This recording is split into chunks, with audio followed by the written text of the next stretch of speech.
Après 20 ans d'attente, le projet de dépollution de la baie de Han a enfin vu le jour, ce vendredi 25 septembre au niveau du quai de pêche de Yarar.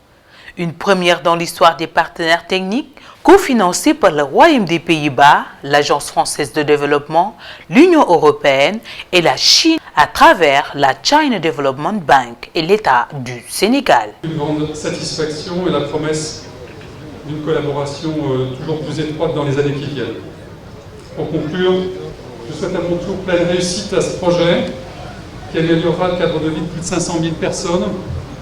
Et je forme le vœu que grâce à ces travaux, la baie de Han redevienne en effet l'une des plus belles du monde. Dans sa consistance actuelle, le projet de dépollution de la baie de Han a pour objectif la collecte des eaux usées de 120 industriels environ, représentant 80% des établissements industriels du Sénégal.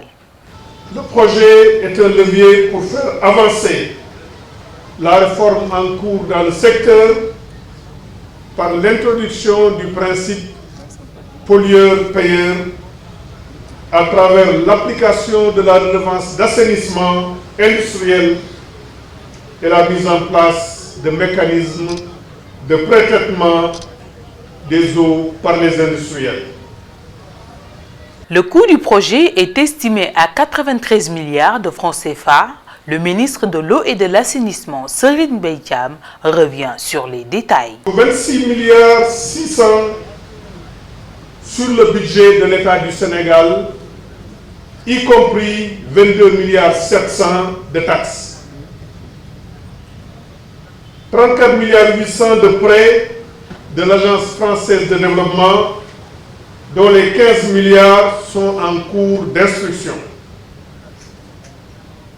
13 milliards 100 de subventions non remboursables des Pays-Bas, 9 milliards 100 de subventions non remboursables de l'Union européenne et 9 milliards 4 de prêts en négociation presque bouclés auprès de la China Development Bank.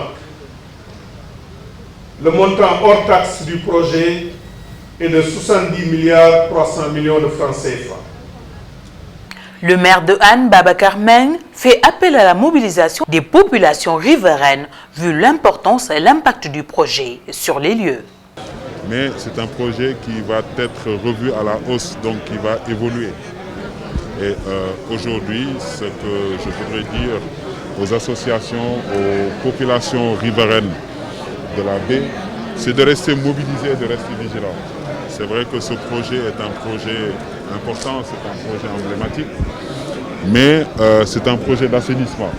Et pour nous qui habitons, en tout cas le littoral, nous savions pertinemment qu'il faut qu'on aille maintenant à un autre niveau, à une autre phase du projet, c'est-à-dire le traitement des déchets solides. Pour le moment, ce n'est que le déchet liquide qui a été pris en compte. Une innovation majeure en Afrique au sud du Sahara qui permettra de mettre le Sénégal sur la carte du monde lors du sommet mondial de l'eau prévu en 2021.